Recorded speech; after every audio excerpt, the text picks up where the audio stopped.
Hello friends, আবার একটি নতুন গল্প নিয়ে আপনাদের মাঝে হাজির হলাম। আজকের গল্পটি হলো ভুল থেকে ভালোবাসা। শেখ লাদেন ইসলাম তানজিম। গল্পের প্রথম অংশ। পাশের বাসায় যুবতী অন্ধ মেয়েটাকে দেখে কেমন জানি মনের ভিতরে একটু লোভ জেগে গেল। যেমন করেই হোক না কেন এক রাতের জন্য ওকে আমার চাই। এত সুন্দর মেয়ে আমি কখনোই দেখি নাই। মাত্র 3 দিন হয়েছে ওরা এখানে আসছে। কালকে মেয়েটাকে ছাদে দেখে আমি যেন পাগলের মতো হয়ে গেছি ওর জন্য। আপুর কাছে জিজ্ঞেস করতেই বলল মেয়েটা নাকি অন্ধ। এত সুন্দর একটা মেয়ে নাকি অন্ধ, চিন্তা করা যায়। তবে আমার বেশ ভালোই হয়েছে। মেয়েটার বয়স এত বেশি হবে না, এই তো মনে হয় 15 কি 16। তবে চিন্তার বিষয় একে কিভাবে কাছে পাওয়া যায়। আমার জন্য তো বেশ সুবিধাই হয়েছে। মেয়েটা অন্ধ, কিছু দেখতে পারে না, আমাকে চিনতেও পারবে না। ভাবছি আজকে রাতে কাজটা সেরে ফেলবো, যা হবার তো হবেই। ইস, মেয়েটা দেখলেই যেন মাথায় আগুন জ্বলে যায়। আমারও গার্লফ্রেন্ড আছে, কিন্তু এই অবস্থা আর কখনো হয়নি। একে দেখে বুঝলাম না এই মেয়ের ভেতরে কি আছে। আজকে রাতে যা করার করব। আর জানি ও তো আমাকে চিনতে পারবে না। কাজটা আমার জন্য আরো সহজ হয়ে গেল। দেখতে দেখতে রাত হয়ে গেল। ওদের বাসার কাছে একটা আম গাছ আছে, ওটা দিয়ে আস্তে আস্তে উপরে উঠে গেলাম। কিন্তু চিনব কি করে মেয়েটার রুম? ওই তো একটা রুমে মিটমিট করে আলো জ্বলছে। লাফ দিয়ে জানালার কাছে চলে গেলাম। জানালা খুলতেই দেখি হাত কেটে রক্ত পড়ছে। তাতে আমার কিছু আসে যায় না। হাতের দিকে না তাকিয়ে ভিতরে চলে গেলাম। মেয়েটা টেবিলের কাছে বসে কি জানি লেখার চেষ্টা করছে। মাথাটা ঘুরে গেল। এটা কি কোনো মেয়ে নাকি স্বর্গের পরী? আজকে আমি ওকে খুব কাছে থেকে পাবো, ভাবতেও যেন অনেকটাই ভালো লাগছে। মানুষ বলে কোনো মেয়ের সাথে জোর করে শারীরিক সম্পর্ক করলে সেটা নাকি ধর্ষণ হয়। তবে আমার কেন আসা যায় না? মেয়েটাকে আমার পছন্দ হয়েছে। এখন যদি বলি এক রাতের জন্য আমার কাছে থাকতে, তখন সে রাজি হবে? কখনো না। তাই আমার পথ আমাকেই অবলম্বন করতে হবে। আমার যে খুব ইচ্ছে ওকে কাছে পাওয়ার, সেটা তো কখনোই পূরণ হতো না যদি ওর সাথে জোর করে শারীরিক সম্পর্ক না করি। দরজার কাছে গিয়ে দরজাটা ভালো করে বন্ধ করলাম। ভেতর থেকে যদি গরুর মতো চিৎকার করলেও বাইরের কেউ শুনতে পারবে না। মেয়েটা পিছনে গিয়ে দাঁড়ালাম। ওর শরীর থেকে আলাদা একটা সুঘ্রাণ বের হচ্ছে, যেটা আমাকে আরো পাগল করে দিচ্ছে। মেয়েটা পিছনে ফিরে বলল, কে কে এখানে? আরে এ তো দেখি সব টের পায়। আমি একটু দূরে সরে গেলাম, দেখিও কি করে। তবে মেয়েটা বসা থেকে উঠে দরজার কাছে চলে যাচ্ছে। খুব ভালো করেই বুঝতে পারছি ও কি করতে চাইছে। তাড়াতাড়ি মেয়েটার কাছে গিয়ে ওকে কোলে তুলে বিছানার উপর ফেলে দিয়ে আমি ওর উপর শুয়ে পড়লাম। মেয়েটা আবার কান্নার সুরে আমাকে বলল, ভাই আমাকে ছেড়ে দেন, আপনার পায়ে পড়ি। সে পড়ি, এখন আমি যেই কাজে আসছি সেটা করি, চুপচাপ শুয়ে থাকো। মেয়েটা আবার চোখের পানি ছেড়ে দিয়ে চটপট করতে করতে বলল, আপনি আমার ধর্মের ভাই লাগেন, আমাকে ছেড়ে দেন। আমি একটা অন্ধ মেয়ে, আমার এত বড় সর্বনাশ করবেন না। মেয়েটার মুখে হাত দিয়ে বললাম, তোর এত কথা শোনার মতো আমার সময় নাই। ওড়না দিয়ে ওর মুখ বেঁধে দিলাম। মেয়েটা কাপড় টেনে টেনে খুলে ফেলেছি, কিন্তু অবাক করা বিষয়, ওর চোখ দিয়ে শুধু পানি পড়ছে। বুঝলাম ওর দিকে তাকিয়ে থাকলে মায়া লেগে যাবে আমার। আমি আমার মতো কাজ করতে লাগলাম। সব শেষ করে উঠে টি শার্ট গায়ে দিতে দিতে ওর মুখের বাঁধন খুলে দিলাম। শোয়া থেকে উঠেই মেয়েটা পায়ে লাথি দিয়ে আমাকে দূরে ফেলে দিল। কুত্তার বাচ্চা, আমাকে অন্ধ পেয়ে ধর্ষণ করলি না, এর ফল তুই পাবি। কেন করলি আমার সাথে এটা? দেশে কি কম মেয়ে ছিল রে? আমি উঠে ওর চুল ধরে বললাম, চুপ কর।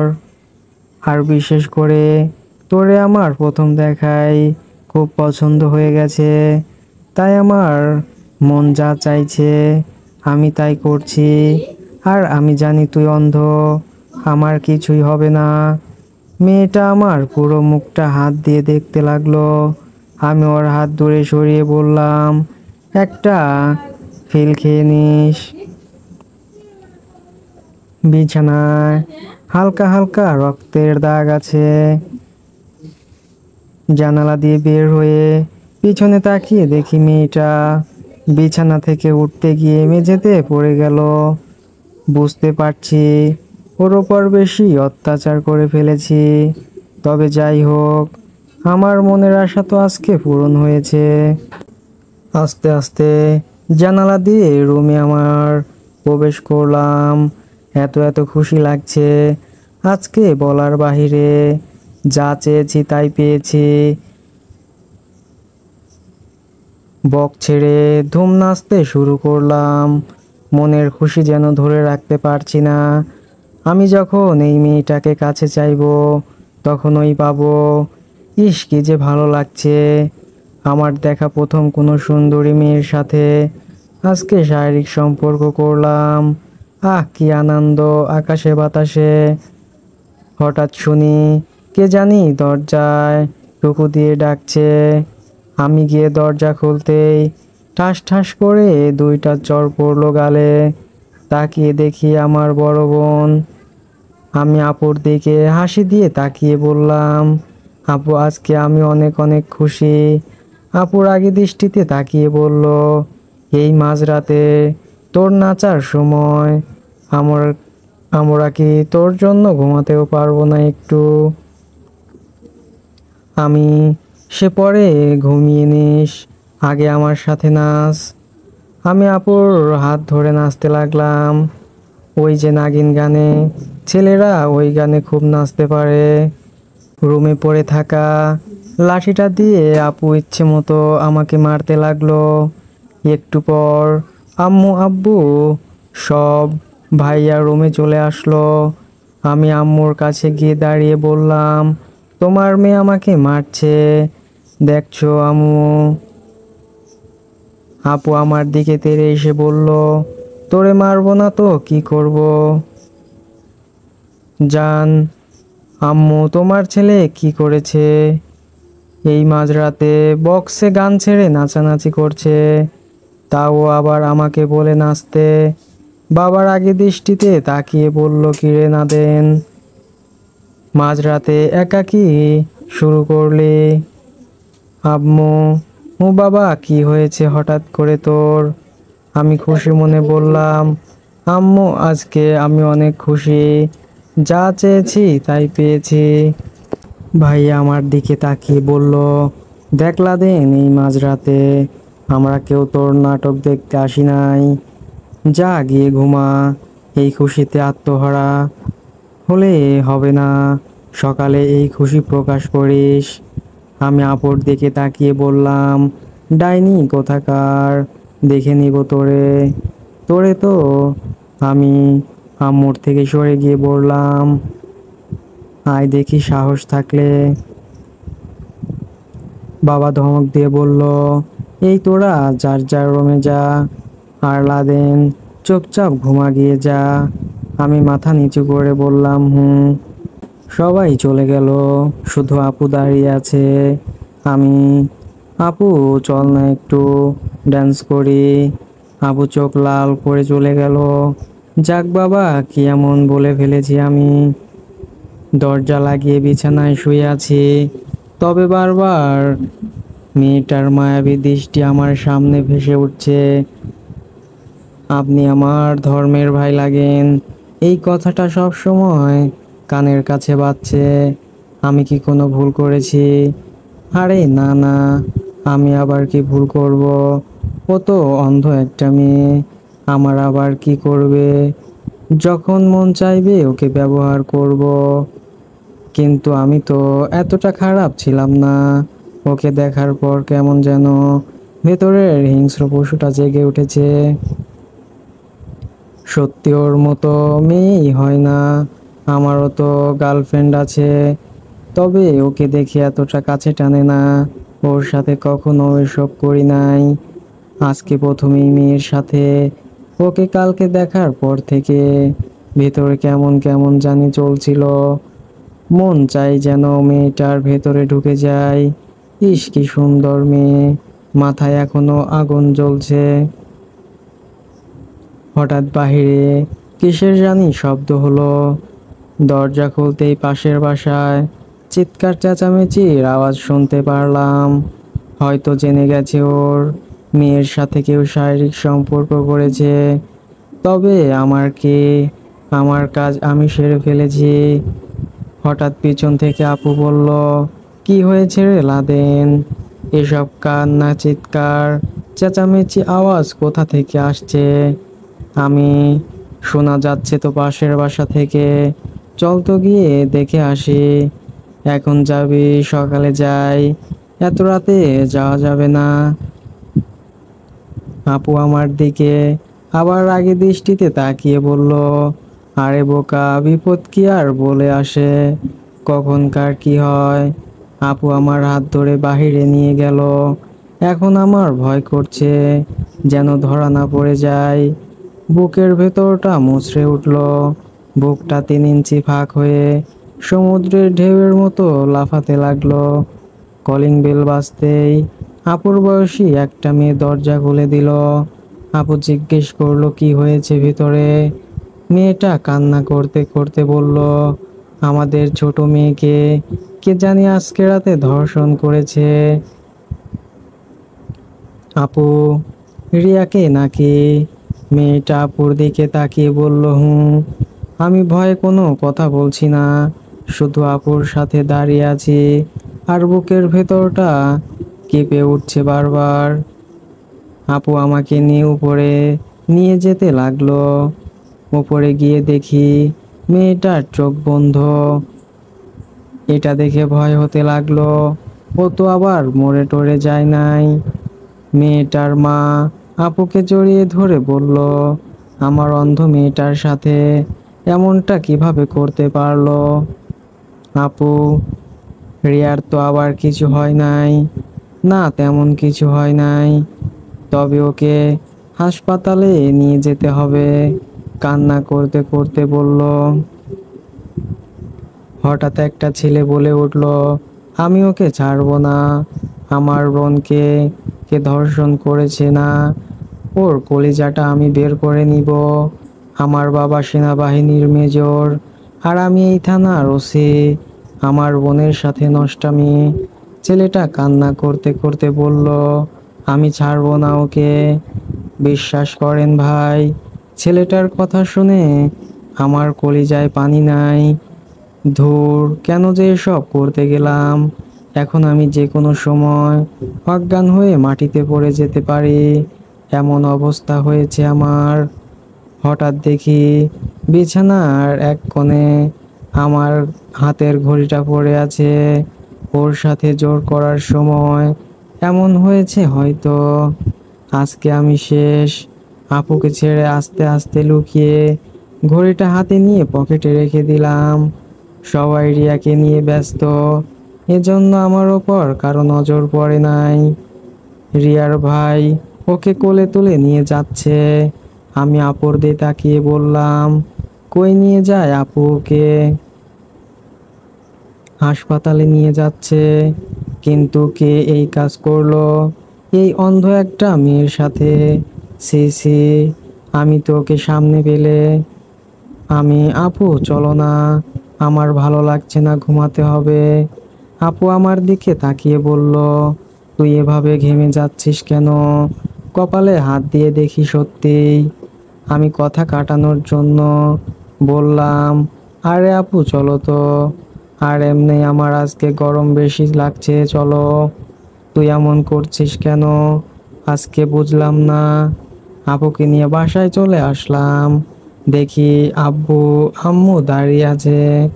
আমি আপুকে বললাম, আমি ঘুমাতে গেলাম, তুই কথা বল। এই বলে রুমে এসে সরাসরি ওয়াশরুমে গিয়ে শরীরে পানি দিয়ে ঠান্ডা করতে লাগলাম। ঝর্ণার পানিতে যেন শরীর ঠান্ডা হতেই চাইছে না। আমার জীবনটা শেষ হয়ে যাবে। কি করলাম আমি আজকে? ওর পরিবার সম্পর্কে আমার আরো আগে জানা উচিত ছিল। মানুষে বলতো না জেনে কিছুই করা উচিত নয়। সারা রাত ঘুমাতে পারলাম না। শেষ রাতে একটু ঘুম হলো। হঠাৎ মনে হলো আমাকে কেউ টেনে নিয়ে যাচ্ছে। তাড়াতাড়ি চোখ খুলে তাকিয়ে দেখি আপু আমাকে মেঝেতে ফেলে পা ধরে টেনে বাহিরে নিয়ে যাচ্ছে। লাফ দিয়ে দাঁড়িয়ে পড়লাম। মেজাজ একেবারে এটা দেখে গরম হয়ে গেল। এমন বোন থাকার চেয়ে না থাকাই অনেক ভালো। রাগী দৃষ্টিতে আপুর দিকে তাকিয়ে বললাম, এই ডাইনি, তুই সকাল সকাল আমার সাথে কি শুরু করলি? আমাকে কি একটু শান্তিতে ঘুমাতেও দিবি না? আপু আমার কাছে এসে বলল, কয়টা বাজে খেয়াল আছে তোর কিছু? আমি কয়টা আবার? হয়তো 6টা কি 7টা। আপু আমাকে ঘড়িয়ে দেখিয়ে বলল 10টা বাজে। আমি একটু আশ্চর্য হয়ে বললাম, 10টা বেজে গেল আর আমি বলতেও পারি না। তোরে সেই কখন থেকে ডাকছি, তোর তো কোনো খবরই নাই। আমি তাই বলে তুই আমাকে টেনে নিয়ে যাবি? এছাড়া আমার কাছে কোনো উপায় ছিল না। মরার মতো তো ঘুমিয়ে পড়ে থাকিস সারাক্ষণ। আমি সব দোষ তোর। রাতে যদি আমাকে নিয়ে না যেতি তাহলে আমার ঘুম থেকে উঠতে এত লেট হতো না। দেখ তোর বক বক বন্ধ কর, এখন গিয়ে রেডি। আমি একটু খুশি হয়ে বললাম, তোর জামাই দেখতে যাব বুঝি? আপু লাঠিটা দেখিয়ে বলল, এটা কি তো চিনিস ভালো করেই। আমি তো কই যাবে, হাসপাতালে যেতে হবে, রিয়াকে দেখে আসি। আমি তোতলিয়ে বললাম, কি কি আপু? বলছি হাসপাতালে যেতে হবে, রিয়াকে দেখে আসি কেমন আছে ও। রাতে তো তোর জন্য চলে আসছি, ভালো করে দেখতেও পারলাম না। আপুর কথা শুনে আমার এখন প্রচুর ভয় হতে লাগলো। হাসপাতালে গেলে যদি ধরা পড়ে যায়। রিয়ার ভাই প্রচুর চালাক। রাতে যেভাবে আমার দিকে তাকিয়েছিল, না আড়াল চোখে, বাবা তখনই আমার খুব ভয় হচ্ছিল। আপু আমার চুল টান দিয়ে বলল, কিরে কথা বলিস না কেন? আমি ভয়ে ভয়ে বললাম, আপু তুই যা, আমার একটু কাজ আছে। আমি তারে বলছি না রেডি হতে, যা গিয়ে রেডি হ। এত কথা বলিস কেন? বেশ কিছুটা রেগেই আপু এই কথা বলল। আমি আপুর একটা হাত ধরে বললাম, আপু আমার না এক বন্ধুর সাথে দেখা করা লাগবে, তুই বরং ভাইয়াকে নিয়ে যা। বড় কথা হলো যে কোনো মূল্যে হলেও আমার এই বিপদ থেকে বাঁচতে হবে। জীবনের সবচেয়ে বড় ভুল করে ফেলেছি। এখন মনে হচ্ছে যদি এই বিপদ থেকে বাঁচতে না পারি, জীবনটাই বরবাদ হয়ে যাবে।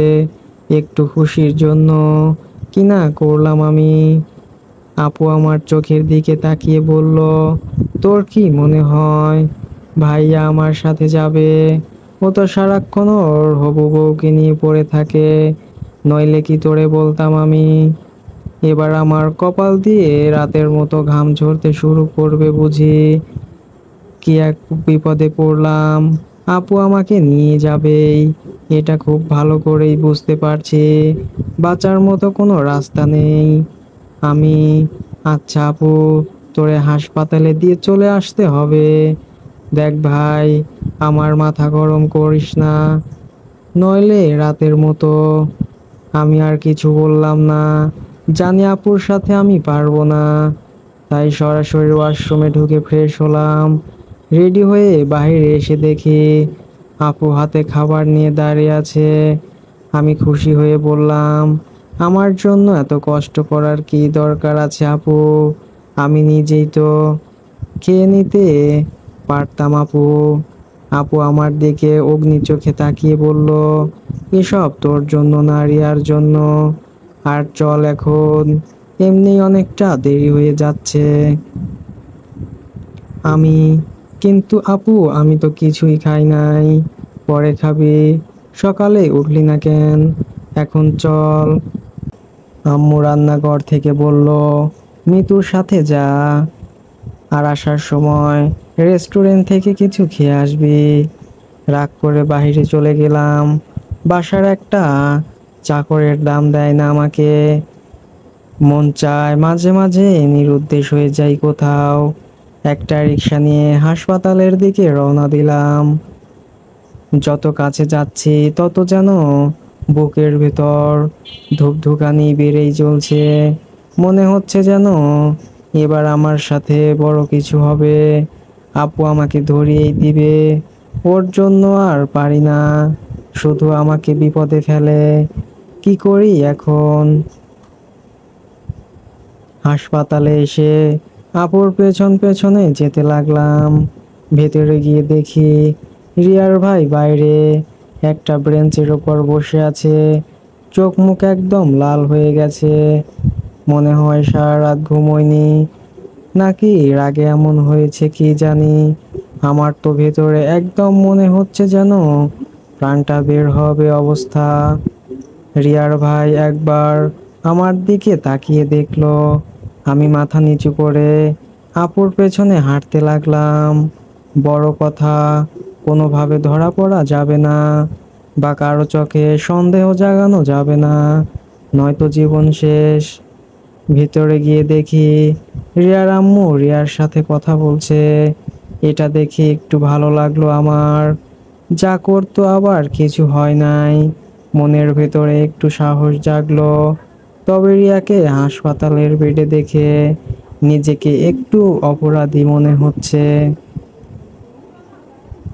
আন্টি আমাদের দেখে প্রশ্ন করলো, তোমরা কেন আসলে মা এখানে? আমরাই তো একটু পর চলে যাব। আপুর আন্টির কাছে গিয়ে বলল, কি যে বলেন না আপনি, আমাদের পাশের বাসায় থাকেন আপনারা, আর এই অবস্থায় আপনাদের পাশে থাকবো না আমরা? আর তাছাড়া রিয়া তো আমার ছোট বোনের মতোই। রিয়া ওর মায়ের হাত ধরে বলল, কে এসেছে আম্মু? আন্টি রিয়ার হাতের উপর হাত রেখে বলল, পাশের বাসার তোর রিয়া আপু আর ওর ছোট ভাই। আপু রিয়ার আম্মুকে বলল, আন্টি আপনি যান, এখানে কিছু খাবার আছে, খেয়ে আসুন। আমি কিছুক্ষণ রিয়ার পাশে আছি। আন্টি আপুর দিকে তাকিয়ে বলল, না মা, তোমাদের কষ্ট করতে হবে না, আমাদের দেখতে আসছো এটাই বেশি। আমি, আরে আন্টি সমস্যা নেই, আমি আর আপু এখানে কিছুক্ষণ আছি। আর বাইরে দেখলাম ভাইয়া বসে আছে, দেখে মনে হয়েছে সারা রাত ঘুমোয়নি, চোখ মুখ কেমন লাল হয়ে আছে। পারলে ভাইয়াকে নিয়ে বাসা থেকে ঘুরে আসেন, আগে বিপদ বিদায় করি। কেমন জানি আমার ভেতর ভয়টা যেন যাচ্ছেই না। রিয়ার ভাইকে দেখে আপু আমার কথায় তাল মিলিয়ে বলল, হুঁ আন্টি, আপনি যান, আমরা রিয়ার কাছে আছি। রিয়া ওর আম্মুকে চলে যেতে বলল। আমাদেরকে রেখে রিয়ার মা চলে গেল। হঠাৎ আমার রিয়ার উপর নজর পড়ল। কি ছিল রিয়া, আর এক রাতে কি হয়েছে? মুখটা একদম শুকিয়ে গেছে, চোখের নিচে কালো দাগ পড়ে গেছে, ওর চেহারাটা কি ছিল আর কি হয়েছে, সব আমার জন্য হয়েছে। নিজের ওপর এখন নিজের ঘৃণা হচ্ছে। এসব করার আগে একটু চিন্তা ভাবনা করতাম। এত সুন্দর একটা মেয়ে, আর এক রাতের মাঝে কি হয়েছে। আপু গিয়ে রিয়ার পাশে বসলো। রিয়া আপুর হাত ধরে বলল, ভালো আছেন আপু? আপু রিয়ার হাতটা মুঠোয় করে বলল, তোমার এই অবস্থা দেখে কিভাবে ভালো থাকি বলো? কি করে তোমার সাথে এমনটা করতে পারলো? জানো, তোমার এই অবস্থা দেখার পর আমার অনেক খারাপ লাগছে। যদি আমি নিজের হাতে ছেলেটাকে কাছে পাই না, নিজের হাতে হত্যা করব। আমার মনে হয় ও কোনো ভালো মায়ের সন্তান হতে পারে না। ওই কথায় আছে না, এসব কাজ করে যাদেরকে সমাজে কাপুরুষ বলা হয়। এছাড়া এই কাজ কেউ করবে না। শালা কাপুরুষ কোথাকার। আপুর কথা শুনে মাথাটা নিচু করে ফেললাম। চোখ থেকে মনে হচ্ছে যেন জল গড়িয়ে পড়বে। আমার আপুই আমাকে কাপুরুষ বলল। ঠিকই তো বলেছে। আমি কোনো ভালো মায়ের সন্তান হতে পারি না। একটা মেয়ের উপর লোভ দেওয়ার কারণে আজকে আমি কি হলাম? সমাজের মানুষের কাছে আমি একজন ধর্ষক কাজী সেজে গেলাম। ওই রাস্তায় বেড়ানো কুকুর আর আমার মাঝে কোনো পার্থক্য নেই। এখন মনে হচ্ছে ওরা মাঝে মাঝে খালি রাস্তায় কোনো মেয়েকে পেলে যেমন ছিঁড়ে ছিঁড়ে খায়, আমার আর ওদের মাঝেও এখন মনে হচ্ছে কোনো পার্থক্য নাই। ছি ছি, নিজের ওপর এখন নিজেরই ঘৃণা হচ্ছে।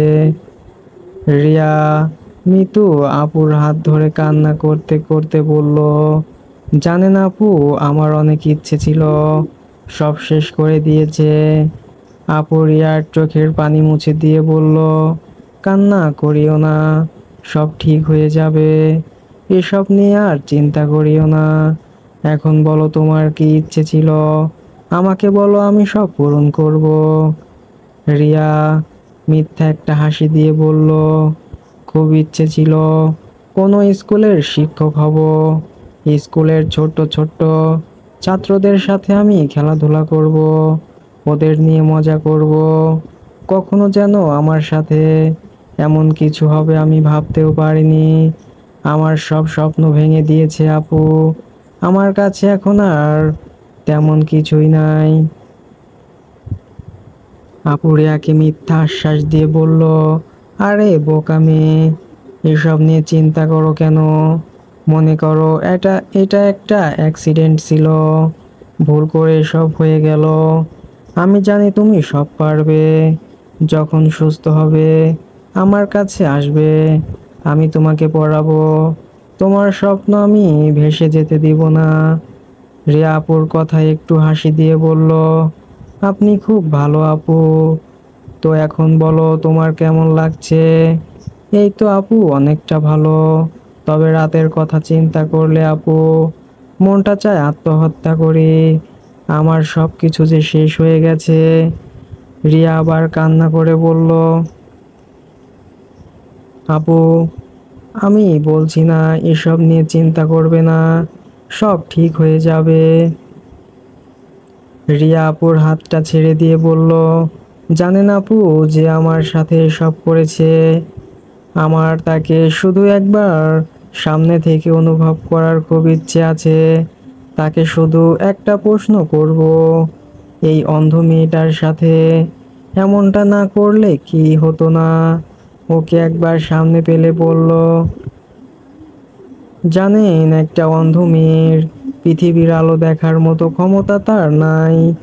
নিজের আপন মা ভাইদের দেখতে পারে না, কাউকে নিজের চোখে দেখে একটু আনন্দ পাবো সেটাও পারি না। আপনাদের মতো আমরা কোনো বড় বড় পার্টি দেখে মজা পাই না, কারণ আমি যে অন্ধ। এই দুনিয়ায় আলো দেখার ক্ষমতা উপরওয়ালা আমাকে দেয় নাই। একটা অন্ধ মেয়ের অনেক স্বপ্ন থাকে, অনেক স্বপ্ন ছিল আমার বুকে, ভেবেছিলাম এগুলো পূরণ করব। তার আগে আপনি আমার সব স্বপ্ন শেষ করে দিলেন। জানেন আপু, ও আমার এই অন্ধ হওয়ার সুযোগ নিয়েছে। আমাকে বলে গেছে, তুই তো আর দেখতে পারিস না, আমার আবার কি করবি? সত্যি তো তাই আপু, আমি ওর কি করব? আচ্ছা আপু, দেশে কি আর কোনো মেয়ে ছিল না? আমার সাথেই কেন এটা করলো? আমি কি বড় কোনো অপরাধ করে ফেলেছি? অন্ধ হওয়াটা কি আমার দোষের কিছু? ওরা আমাকে বাঁচতে দিবে না, আমাকে বাঁচতে দিবে না আপু। রিয়া কান্না করতে করতে পুরো বেডটা ভিজিয়ে ফেলবে মনে হচ্ছে। এই কথাগুলো বলে আমি আর দাঁড়িয়ে থাকতে পারলাম না। রিয়ার কথা শুনে পাশের চেয়ারে বসে কান্না করতে লাগলাম। চোখ দিয়ে আপনা আপনি পানি পড়ছে। কি করলাম আমি এটা? নিজের ইচ্ছা মেটাতে একটা মেয়েকে আমি মেরে ফেললাম। সব স্বপ্ন শেষ করে দিলাম আমি ওর। আমার এই পৃথিবীতে বেঁচে থাকার কোনো মানে হচ্ছে না। সত্যিই তো, আমি একটা অন্ধ মেয়ের স্বপ্ন ভেঙে ফেললাম। পৃথিবীর সবচাইতে নিকৃষ্ট মানুষ হচ্ছে মনে হচ্ছে এখন নিজেকে। আপুর নিজের চোখের সামনে পানি মুছে রিয়াকে বলল, কান্না করিও না, সব ঠিক হয়ে যাবে। আমি তোমার দর্শনকারীকে খুঁজে বের করব। রিয়া আপুকে বলল, আপনার খুঁজে বের করতে হবে না আপু, আপনি বলেছেন এটাই অনেক বেশি। আমি জানি ভাইয়া সব খুঁজে বের করবে। আর বাবা আজকে আসছে, জানি না কি হয়। উনি এখানকার কাউকেই ছাড়বে না, আমি এটা জানি। উনি সেনাবাহিনীর মেজর, আরেক ওনার খুব রাগ। বাবাকে কিভাবে যে কন্ট্রোল করব সেটাই চিন্তা করছি আপু। এর মাঝেই আপুর ফোন এলো। আপু ফোনটা হাতে নিয়ে বলল, রিয়া আমি একটু কথা বলে আসছি কেমন? তুমি আমার ছোট ভাইয়ের সাথে কথা বলো। লাদেন রিয়ার পাশে বসে। আপু কিছু দেখার আগে চোখের পানি মুছে ফেললাম। আপু বের হতে আমি রিয়ার পাশে বসলাম। কণ্ঠটা একটু চিকন করেই বলল, রিয়া আমাকে চিনতে পেরেছো? আগের কণ্ঠে কথা বললে রিয়া আমাকে চিনে ফেলবে। আমি খুব ভালো করেই জানি এসব প্রতিবন্ধী মেয়েদের আলাদা একটা শক্তি থাকে যেটা আমাদের ভেতরে নেই। তবে আমি খুব বড় অপরাধ করে ফেলেছি ওর সাথে, এগুলোর প্রতিদান দিতে হবে আমাকে। তবে ওর দিকে তাকালেই কেমন জানি একটা মায়া টানে আমাকে, পাগল পাগল লাগে চারিদিকে। সহ্য করতে পারি না নিজের ভেতরের ভালোবাসা আটকে রাখতে। মনে হয় যেন সব উজাড় করে ওকেই শুধু ভালোবাসি। রিয়া আমার দিকে ফিরে বলল, আপনি আপুর ছোট ভাই তাই না? ইস কি সুন্দর চেহারা, সত্যি ওর তুলনা হয় না। আর ওর সাথে আমি এটা কিভাবে করলাম? খুব বড় অন্যায় করে ফেলেছি আমি ওর সাথে। রিয়াকে কাছ থেকে দেখে মনে হচ্ছে যেন আমি ওর প্রেমে বারবার পড়ে যাচ্ছি। রিয়া নাকি অন্ধ? ওর চোখ দেখলে কেউ বলবে না ও যে অন্ধ। আমি একটা হাসি দিয়ে বললাম, তুমি খুব সুন্দর জানো রিয়া। রিয়া হয়তো আমার থেকে এই কথা আশা করেনি। কেমন যেন একটু আনমনে হয়ে বলল, আমাকে খুশি করার জন্য বললেন বুঝি ভাইয়া? আমি মনে মনে বললাম, আরে বাবা, এই মেয়ে তো দেখি সব কিছু বুঝতে পারে। তাও আমি একটু জোর দিয়েই বললাম, সত্যি রিয়া তুমি খুব সুন্দর।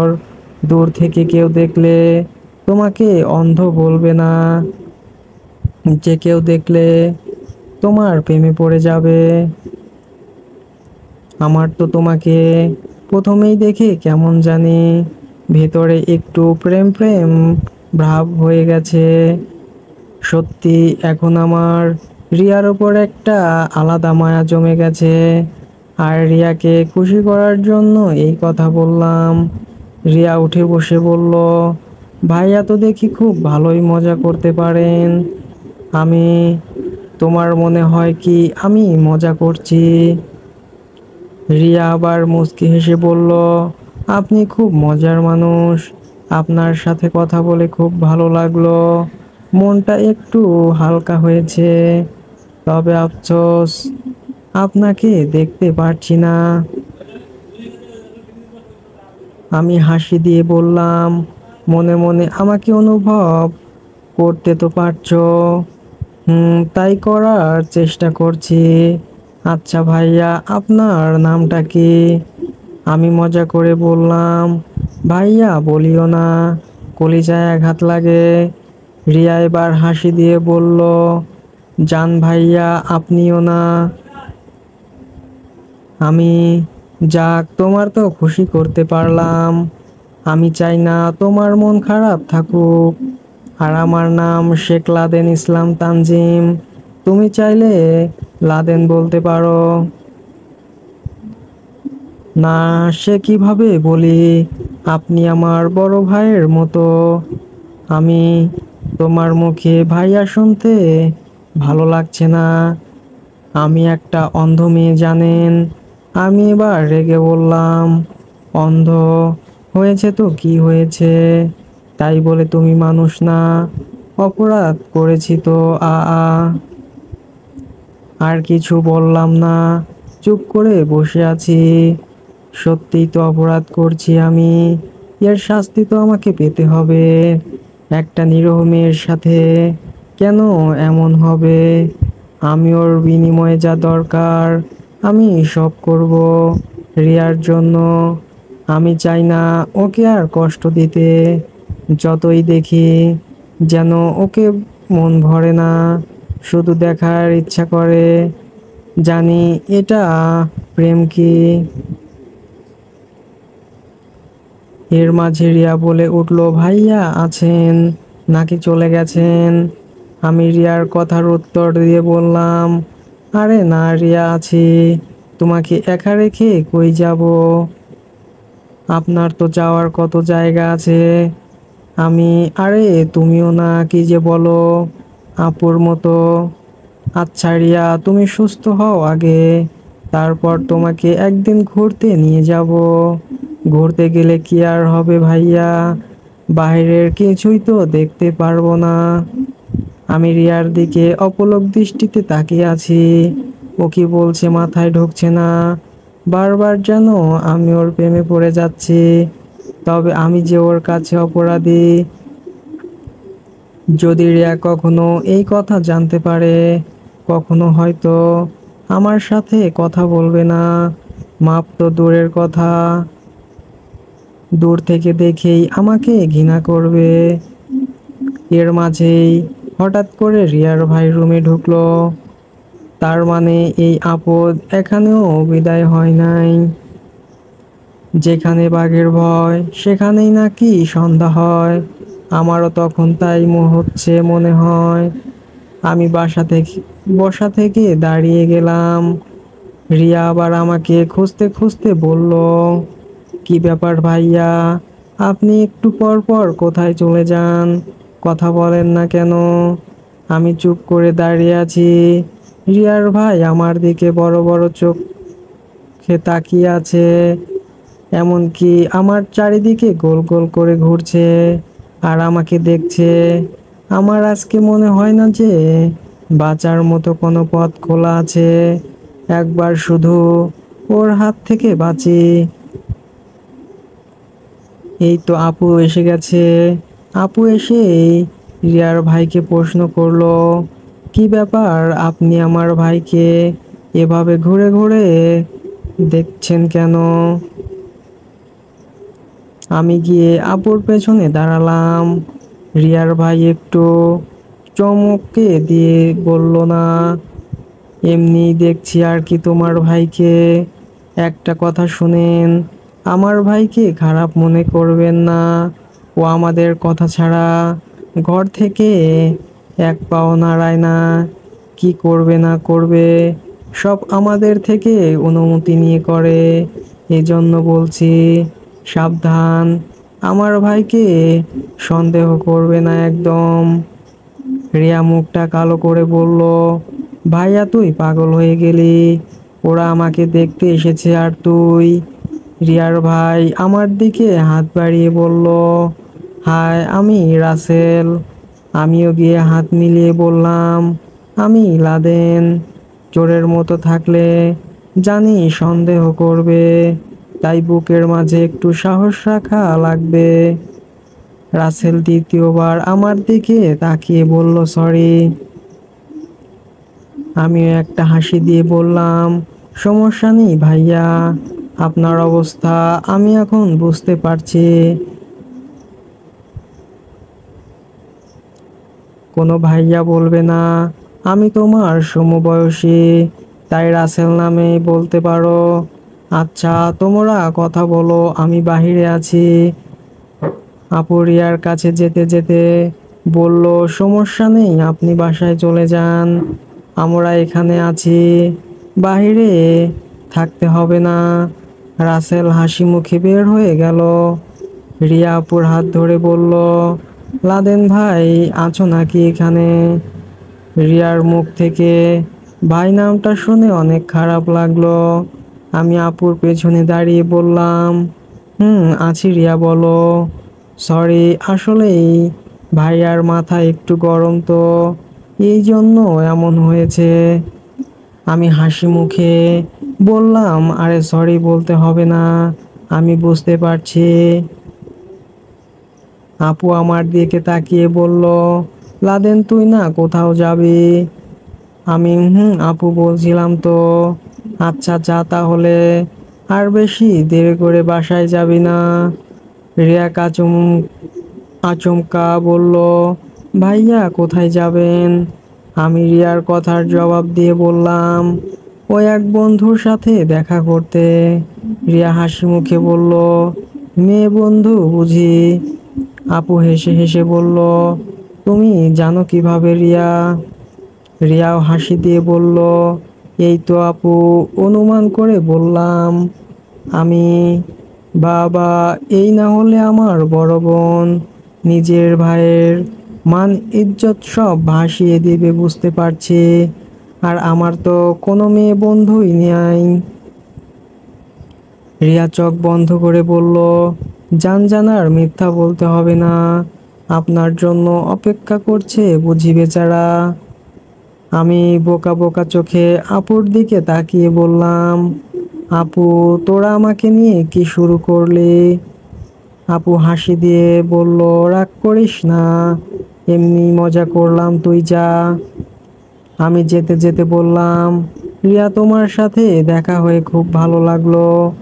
রিয়াও একটু খুশি হয়ে বলল, আবার দেখা হবে আপনার সাথে, আপনি খুব ভালো।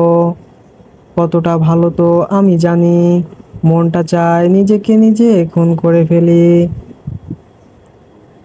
বাহিরে এসে দেখি রাসেল বসে আছে, আমাকে দেখে উঠে দাঁড়ালো। আমি এবার এগিয়ে গিয়ে বললাম, কেন এত চিন্তা করছেন? ঠান্ডা মাথায় সব কিছু করেন, এত চিন্তা করে এখন কি হবে? রাসেল মুখটা কালো কালো করে বলল, আমার একটাই মাত্র বোন, আর ওর সাথে যে এসব করছে না, ওর 12টা না বাজিয়ে আমি ছাড়বো না। আর ওই সময়ের জন্য সরি। আমি রাসেল ভাইয়ের দিকে তাকিয়ে বললাম, আরে না সমস্যা নেই, একজন ভাই হিসেবে আপনার তো একটা দায়িত্ব আছে, আমি বুঝতে পারছি। তাহলে আজ থেকে ফ্রেন্ড? আমি অবাক হয়ে বললাম, এটা সম্ভব না, আপনি কই আর আমি কই? একে বন্ধু বানালে সব কিছু শেষ হয়ে যাবে, আমি যে ধরা পড়ে যাব, কোনোভাবেই ওর হাত থেকে বাঁচতে পারবো না। রাসেল আমার দিকে তাকিয়ে বলল, আমরা সবাই তো মানুষ না? আমি মাথাটা নিচু করে বললাম, আমরা সবাই মানুষ, তবে মানুষের ভেতরে কিছু অমানুষও আছে, আস্তে করে বললাম, যেমন আমি। রাসেল আমার কথার উত্তর দিয়ে বলল, তুমি ঠিকই বলেছ, তবে সব অমানুষদের ঠিক করতে হবে। আচ্ছা, তুমি এখন কোথায় যাও? আমি এই তো একটু বাইরে যাব, আপু ভেতরে আছে। রাসেল বসে বলল, আচ্ছা যাও, তোমার সাথে দেখা হয়ে খুব ভালো লাগলো। আমি হাঁটতে হাঁটতে বললাম, এখানে বেশি সময় থাকবেন না, বাসায় চলে যান। আর আপু তো আছেই, যদি কোনো সমস্যা সাহায্য লাগে আমাকে বলবেন। রাসেল পিছন ফিরে বলল, ধন্যবাদ তোমাকে। আমি আর কোনো কথা বললাম না। একটা রিক্সা নিয়ে খালি মাঠে চলে এলাম। মাঠের মাঝখানে বসে বসে চিন্তা করছি, জীবনের সবচেয়ে বড় ভুল করে ফেলেছি। আচ্ছা, আমার কি সব কিছু বলে দেওয়া উচিত? হয়তো, তবে এছাড়া আমার কাছে কোনো পথ নেই। সবাইকে বললে হয়তো আমি আর এই পৃথিবীতেই থাকতে পারবো না। রিয়াদ ভাই নইলে ওর বাবা আমাকে মেরে ফেলবে, নইলে আমাকে এখান থেকে পালাতে হবে। আমি তো অপরাধ করেছি রিয়ার সাথে। ওর কাছে যদি মাপ চেয়ে নেই, তাহলে কি আমাকে মাফ করবে রিয়া? হয়তো কোনো জীবনেও না। জানি একদিন না একদিন সবাই আমাকে চিনে ফেলবে যে আমি রিয়াকে ধর্ষণ করেছি। সেদিনের মতো খারাপ অবস্থা হয়তো আমার থেকে কারো হবে না। সিদ্ধান্ত নিয়ে নিয়েছি, আমি রিয়াকে সব কিছু বলে দিব। তবে ওকে এমন অবস্থা রেখে এই কথা বলতে যাবে, ও কিছু বলতে পারে না। রিয়া তো আমার জন্য কষ্টে আছে। আগে আমি ওকে সুখের স্বপ্ন দেখাবো, যদি পারি সেটা বাস্তব করব। নইলে ওকে এমন সারপ্রাইজ দিব, ও নিজেও এত খুশি হবে বলার বাহিরে। আকাশের দিকে তাকিয়ে আছি, কি সুন্দর আকাশটা। না আছে কোনো চিন্তা, না আছে কোনো টেনশন। আকাশের মতোই যদি হতে পারতাম, তাহলে কিছুই চিন্তা থাকতো না। রিয়ার মুখটা দেখার পর মনে হয় আমি সব কিছু ভুলে যাই। বারবার যেন ওর মুখটা সামনে ভেসে ওঠে। আচ্ছা, রিয়া যদি আমার বউ হয়, তাহলে তো আমার জন্য ভালোই হয়। অপরাধ করছি আমি, এর মাসুল তো আমাকেই দিতে হবে। তবে রিয়া যদি সব জানে, আমাকে হয়তো কখনোই বিয়ে করবে না। আমি রিয়ার প্রেমে পড়েছি, তবে সেটা ওকে বলা যাবে না। হঠাৎ ফোনের রিংটনে ঘোর কাটলো। তাকিয়ে দেখি আমার গার্লফ্রেন্ড তানিয়া কল করেছে। রিসিভ করে বললাম, জান বলো, তুমি এখন কই গো?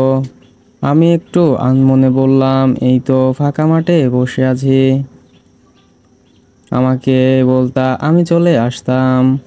এখন এক কাজ করো, আমরা যে এই রেস্টুরেন্টে আড্ডা দেই মাঝে মাঝে, সেখানে চলে আসো। তানিয়ার কথার উত্তর দিয়ে বললাম, আসছি, তুমি অপেক্ষা করো, আমি আসছি। ফোনটা রেখে মানিব্যাগটা চেক করলাম। 5,000 টাকা, 5টা নোট পড়ে আছে। সব আজকে শেষ হয়ে যাবে বুঝতে পারছি। 1 বছরের রিলেশন আমাদের, তবে এতটা ফিলিংস নাই ওর প্রতি আমার। কেমন জানি লাগে আমার কাছে সব। তবে ওর মুখের দিকে তাকিয়ে এই রিলেশনে আছি। আমি চলে গেলে তানিয়া অসহায় হয়ে যাবে। আমি জানি ওর পরিবার এতটা ধনী না। হেঁটে হেঁটে রেস্টুরেন্টে চলে গেলাম। ভেতরে গিয়ে দেখি তানিয়া ওর বেস্ট ফ্রেন্ডের সাথে বসে আছে। এটা আর নতুন কিছু না, প্রতিদিনই ওই বেশি আমার থেকে ওর বেস্ট ফ্রেন্ডকে সময় দেয়। তাতেও আমি কিছু বলি না। তবে ইদানিং ওর ওপর আমার একটু সন্দেহ লাগে। কেমন কেমন জানি মাঝে মাঝে আমার সাথে অদ্ভুত আচরণ করে। আমি যেতেই ওর বেস্ট ফ্রেন্ড দাঁড়িয়ে তানিয়াকে বিদায় করে চলে যাচ্ছে। শালা রেস্টুরেন্টে এসে আমার উপর খেয়ে গেল। তানিয়া তো এক কফির কিছু খাওয়াতে পারে না।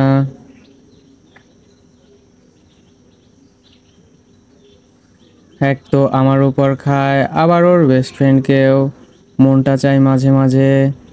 আমি গিয়ে তানিয়ার পাশে বসতেই ও একটা হাত দিয়ে আমাকে জড়িয়ে ধরলো। আমি একটা হাসি দিয়ে বললাম, কি অবস্থা তানিয়া তোমার, ভালো আছো?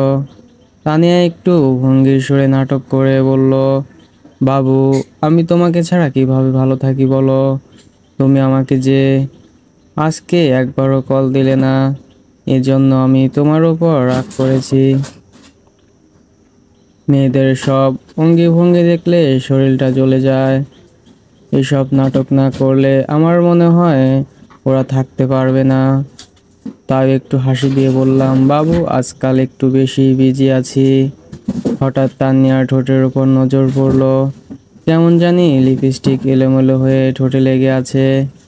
তানিয়া আমার ঘোর কাটিয়ে বলল, কি দেখছো বাবু এমন করে আমার দিকে তাকিয়ে? আমি তানিয়াকে কিছু বুঝতে না দিয়ে বললাম, এই তো বাবু দেখছি তুমি কতটা সুন্দর। তাই নাকি?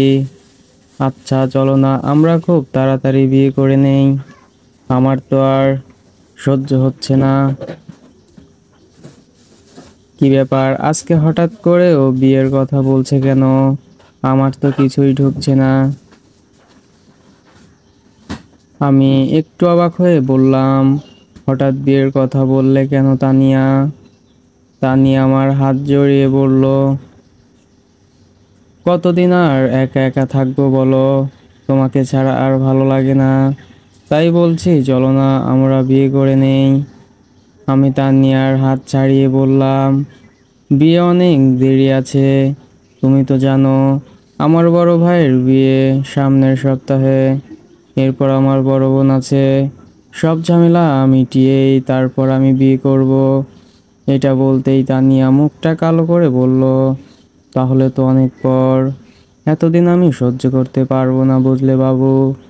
আমি তানিয়ার চোখের দিকে তাকিয়ে বললাম, যদি আমাকে ভালোবাসো তাহলে তো মানতেই হবে না ভাবি। তানিয়া মন খারাপ করে বলল, হুম। আমি মন খারাপ করলে নাকি তানিয়া? দেখো এত তাড়াহুড়ো করে আমি বিয়ে করতে পারবো না।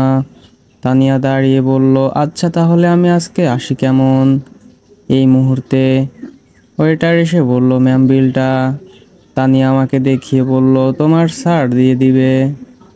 কি মেয়ে রে বাবা, লজ্জা শরম কিছুই নাই, আমাকে দেখিয়ে দিল।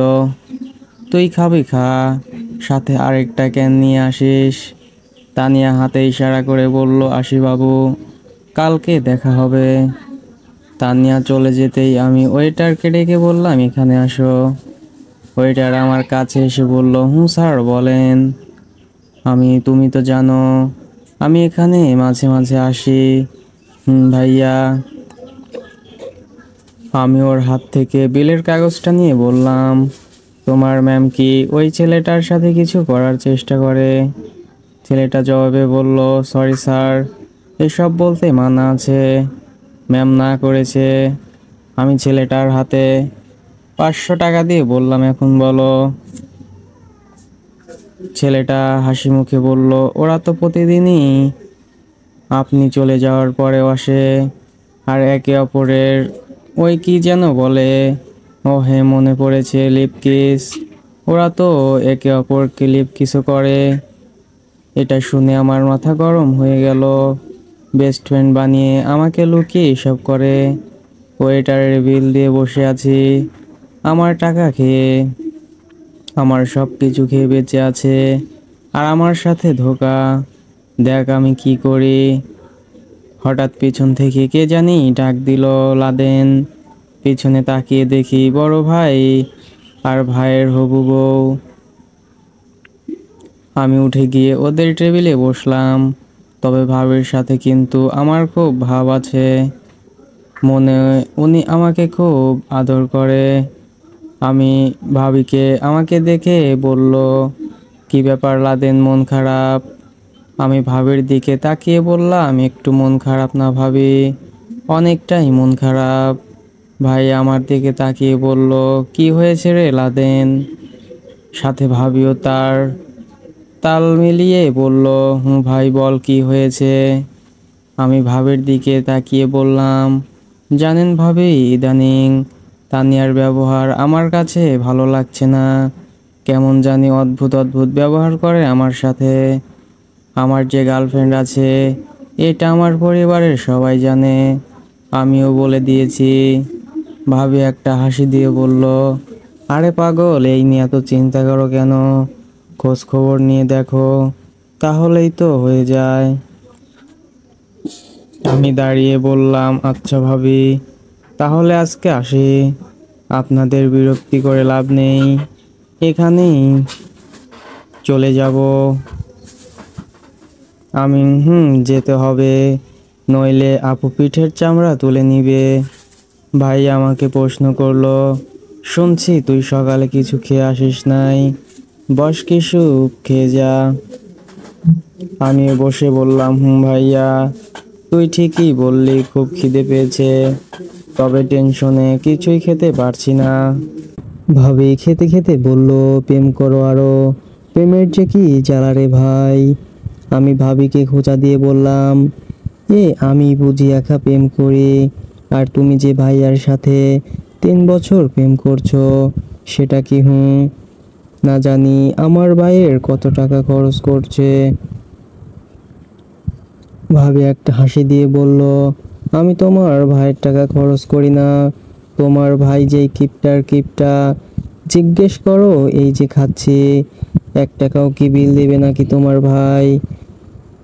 আমি ভাইয়ার দিকে অবাক হয়ে তাকিয়ে বললাম, সত্যি ভাইয়া? ভাইয়া একটা হাসি দিয়ে বলল, ওর বাবা টাকার অভাব আছে নাকি? আমি কেন টাকা দিব, ও দিবে। আমি দিলে যা, ও দিলেও তাই তো না। ভাবি একটু রেগে বলল, দেখো দেখো তোমার ভাই কি বলে।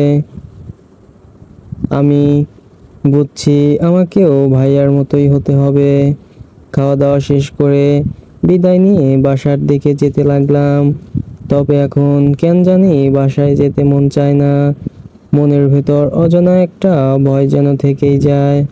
বারবার রিয়ার কথা মনে পড়ে।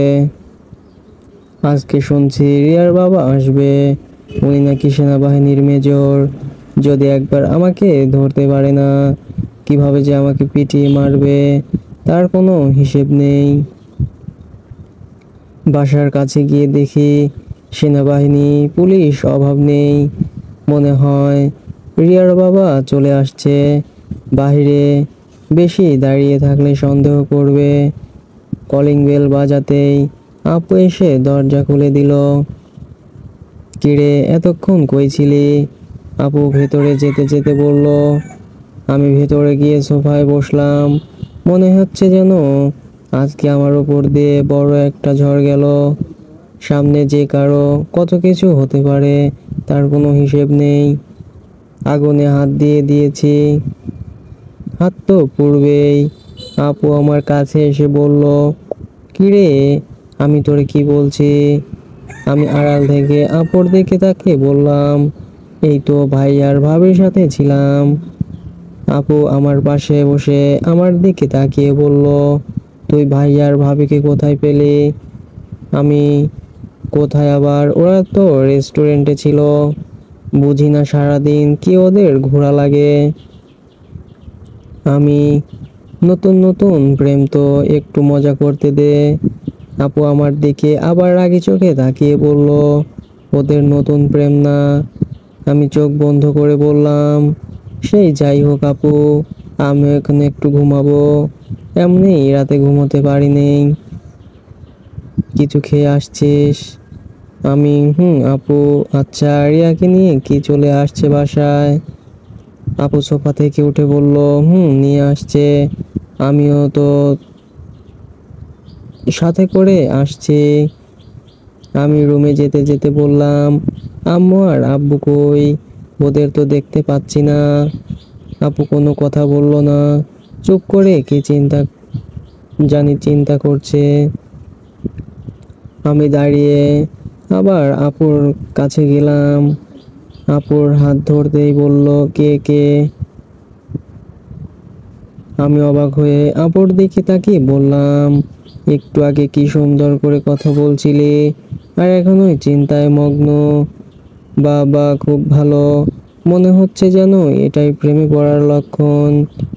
আপু আমার দিকে তেড়ে এসে বলল, তোরে তো। আমি মুখ বাঁকিয়ে বললাম, সত্যি কথা বললেই দোষ না। আমি রুমে গিয়ে বিছানায় শুতেই চোখে ঘুম এসে গেল। রাতে এমনি ঘুমাতে পারি নাই। ঘুম থেকে যখন উঠলাম তখন তাকিয়ে দেখি প্রায় অনেকটাই রাত হয়ে গেছে। মনে মনে চিন্তা করছি, প্রিয়ার সাথে আমি যেই কাজ করেছি এর একটু প্রমাণ যদি ওর ভাই বা ওর বাবা পায়, আমাকে আর এই পৃথিবীতে মনে হয় রাখবে না। রাতে যেই কাপড়গুলো পরে রিয়ার কাছে গেছিলাম সেগুলোতে আগুন ধরিয়ে দিলাম। বাহিরে ফেললে যে কেউ দেখে ফেলতে পারে।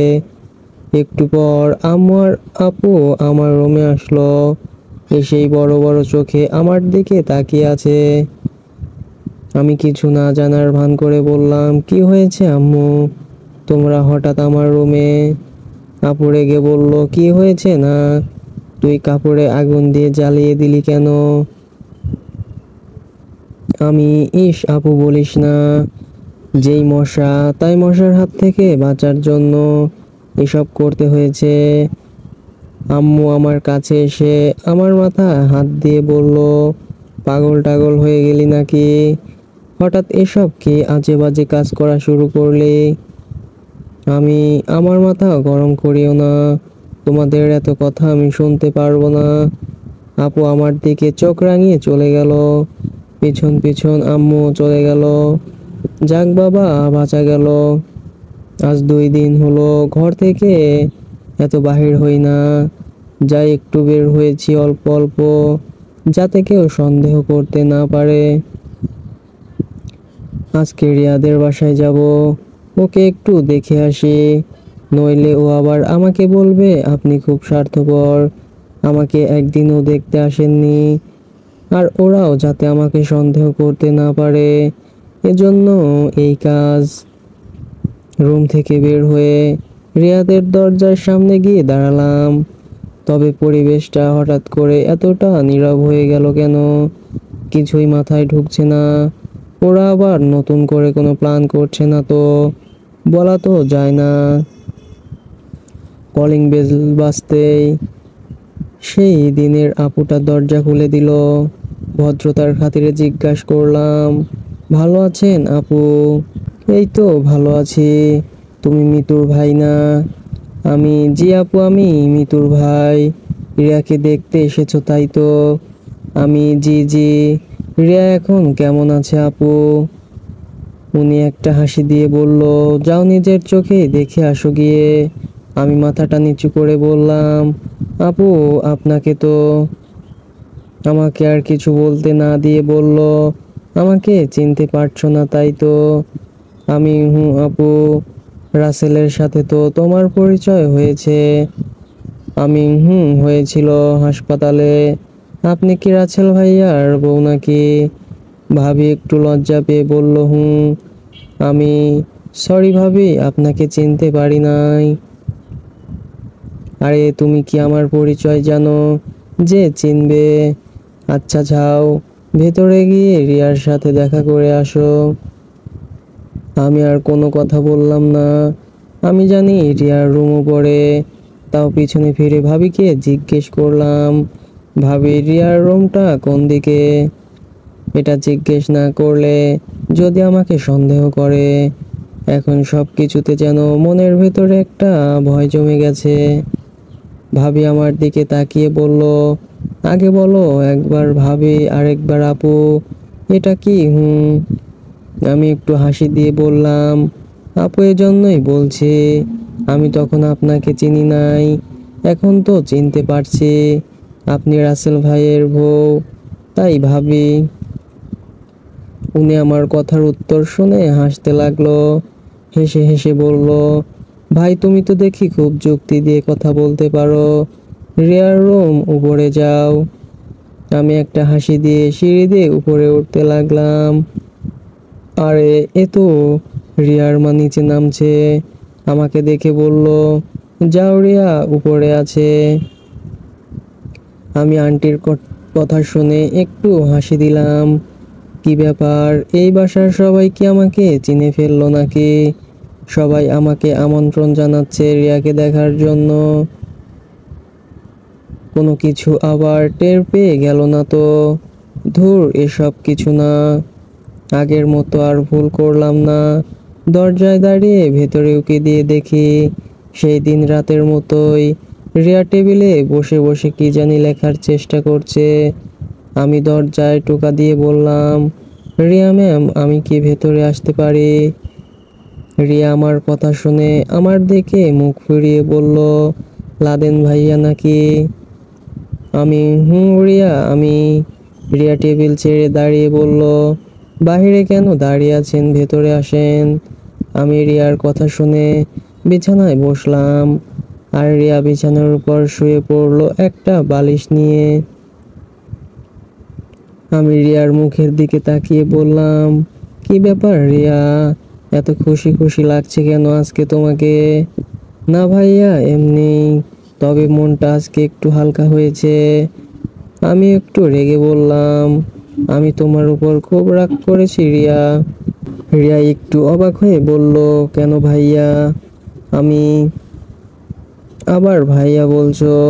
যাও, তোমার সাথে কোনো কথাই বলবো না। রিয়া একটা হাসি দিয়ে বলল, ভাইয়া বলছি, রেগে গেলেন নাকি? আমি তুমি আমাকে ভাইয়া বলছো কেন? এত সুন্দর একটা মেয়ে, কই একটু লাইন মারতে এসেছি, আর তুমি ভাইয়া বলে সব শেষ করে দিচ্ছ। রিয়া মুখটা কালো করে বলল, আমি এটাও সম্মান পাওয়ার যোগ্য না। আমি রিয়ার কথার কিছু বুঝতে না পেরে বললাম, কি বলছো রিয়া?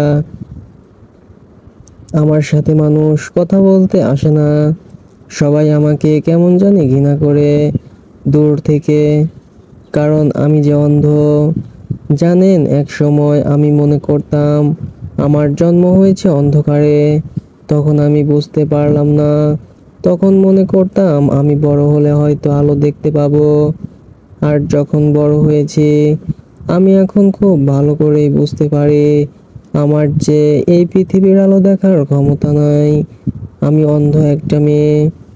আমি রিয়ার কথায় মন খারাপ করে বললাম, চোখ না থাকলে কি মানুষের সব স্বপ্ন শেষ হয়ে যায় রিয়া? আপনি বুঝতে পারবেন না। আজকে আমার যদি হাত না থাকতো, তাও আমার কোনো চিন্তা থাকতো না। চোখ হলেও তো দেখতে পারতাম, কথা না বলতে পারলেও সমস্যা ছিল না। চোখে তো দেখতে পারতাম, নিজে কিছু করতে পারতাম, কিন্তু এখন সব শেষ। আমার মতো অন্ধ মেয়ের ভালো কিছু করা বা ভালো স্বপ্ন দেখা যে নিষেধ। সত্যি, রিয়ার কথা শুনে আমার মনটা ভেঙে গেল। কি বলবো ওকে? বোঝানোর মতো ভাষা হয়তো আমার ভেতরে নেই। কি হলো ভাইয়া, কথা বলছেন না যে? আমি রিয়ার দিকে আবার তাকিয়ে বললাম, রিয়া, তোমাকে আমি একটা সত্যি কথা বলবো। অবশ্যই বলেন। আমি আমার চোখে দেখা তুমি প্রথম সুন্দরী মেয়ে। তোমাকে দেখেই যেন আমার ভেতরে কিছু চলে। এই পর্যন্ত বলেই থামলাম। ভালোবাসার কথা আস্তে আস্তে বলতে হবে। রিয়া একটা হাসি দিয়ে বলল, জান ভাইয়া, আপনিও না হাসপাতালের মতো মজা করা শুরু করলেন। এর মাঝে রাসেল এসে বলল, কি কথা হচ্ছে দুজনের? আমি রাসেলের দিকে তাকিয়ে বললাম, এই তো তোমার বোনকে একটু দেখতে এলাম, আর ভালো মন্দ জিজ্ঞেস করছি। রাসেল আমার দিকে তাকিয়ে বলল, আমার বোনকে দেখতে এসেছো, এটা শুনে খুব ভালো লাগলো। আমি ভাবিকেও দেখে আসছি, এত অল্প বয়সেই বিয়ে করে নিলে। রাসেল আমার দিকে তাকিয়ে হতাশ হয়ে বলল, আর বলিও না বাবা, আর এই যে পিচ্চি বোনের জ্বালায় বিয়ে করতে হয়েছে। রিয়া মুখটা লাল করে বলল, ভাইয়া, আমাকে নিয়ে কোনো কথা বলবি না কেন? যখন আমার কাছে এসে আমার পা ধরে বলতি, বোন রে, এই মেয়েকে ছাড়া আমি বাঁচবো না, তখন আমি যদি বাবাকে না বলতাম, তাহলে তোর বিয়ে হতো।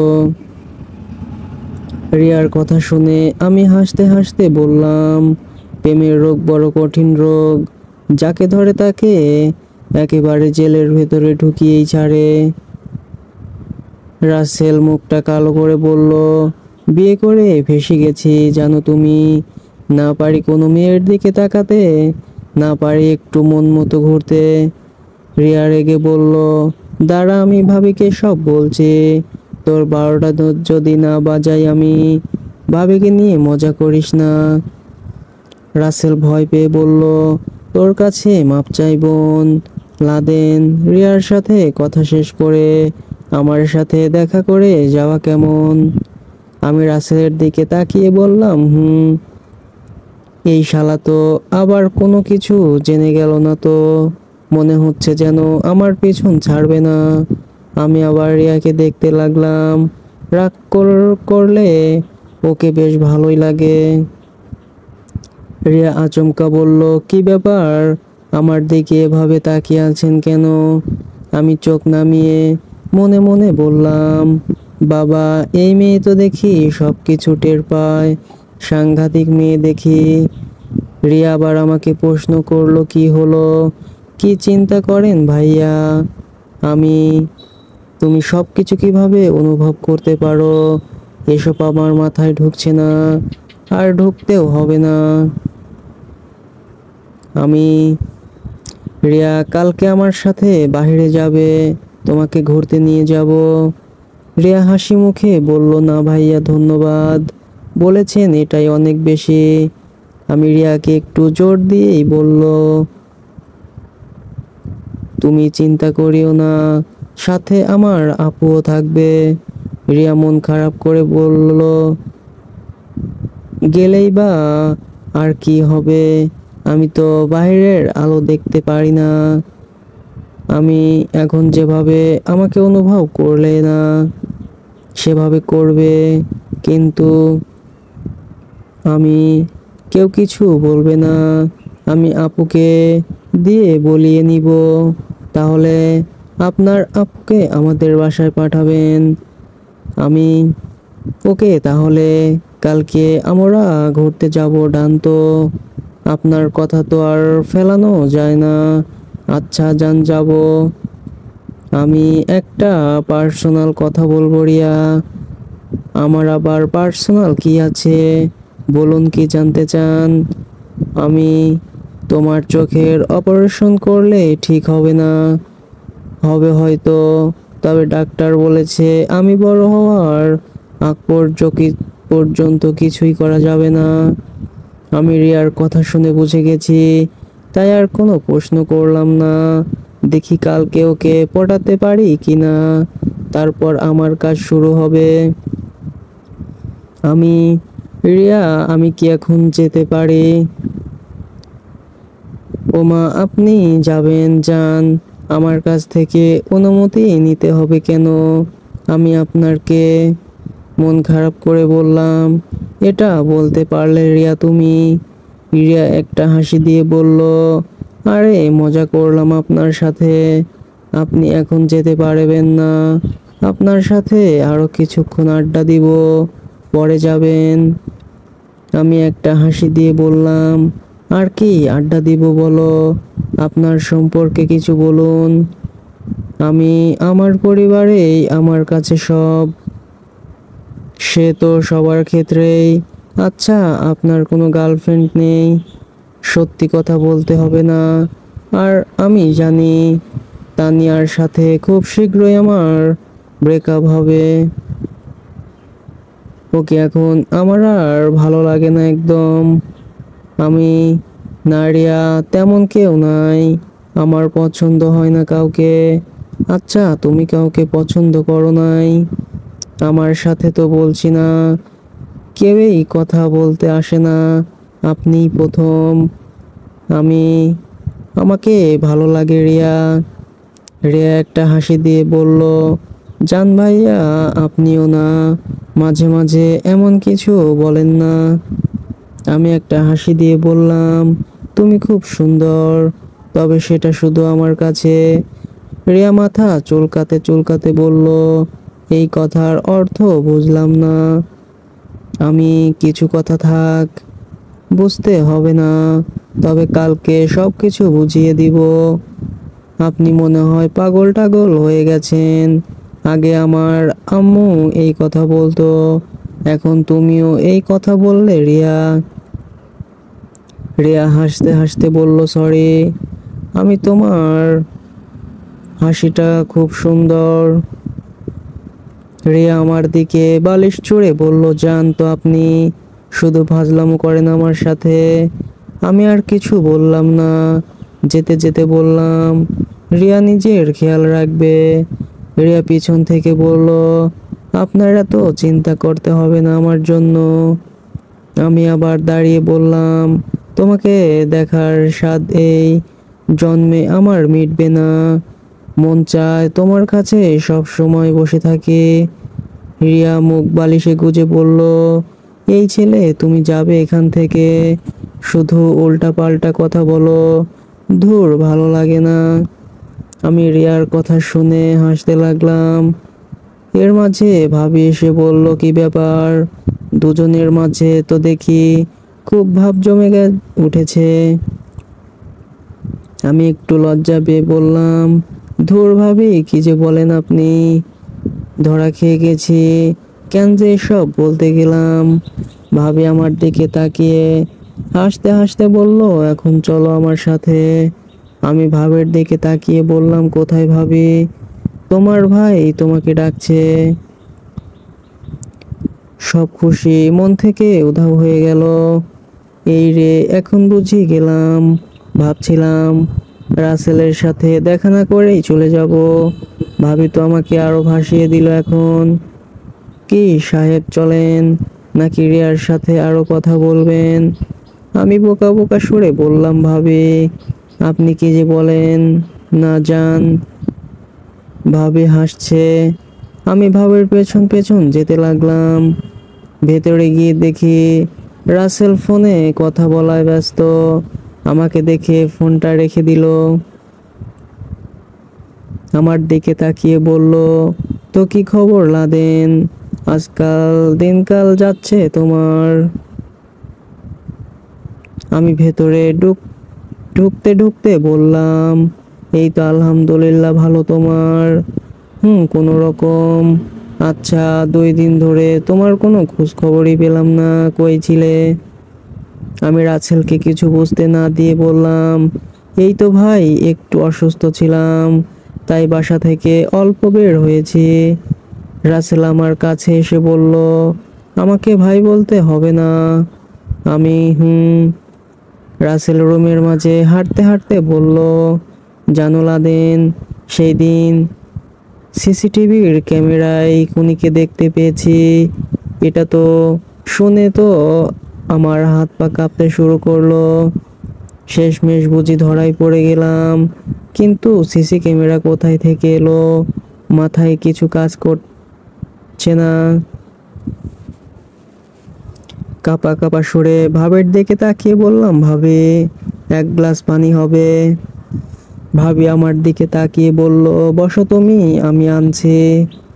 রাসেল এই পর্যন্ত বলে থামলো, আর কিছু বলল না। একটু টেনশন নিয়ে রুমের মাঝে হাঁটাহাঁটি করছে, আর আমার তো ভয়ে একেবারে যাই যাই অবস্থা।